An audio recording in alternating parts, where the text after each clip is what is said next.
जिन्होंने कुर्बानी करनी है वो भी अमल करें, जिन्होंने नहीं करनी वो भी अमल कर लें, उन्हें भी इंशाअल्लाह ताला सवाब मिलेगा।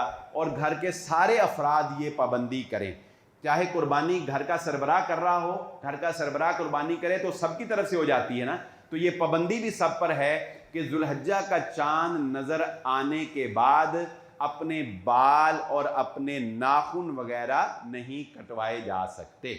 तो इस चीज़ का जो है वो ख्याल रखें। और ये दिन जो 10 दिन आने वाले हैं, रसूलुल्लाह सल्लल्लाहु अलैहि वसल्लम के फरमान के मुताबिक पूरे साल में सबसे ज़्यादा अफजल दिन वो ये जुल्हज्जा के इब्तदाई 10 दिन हैं।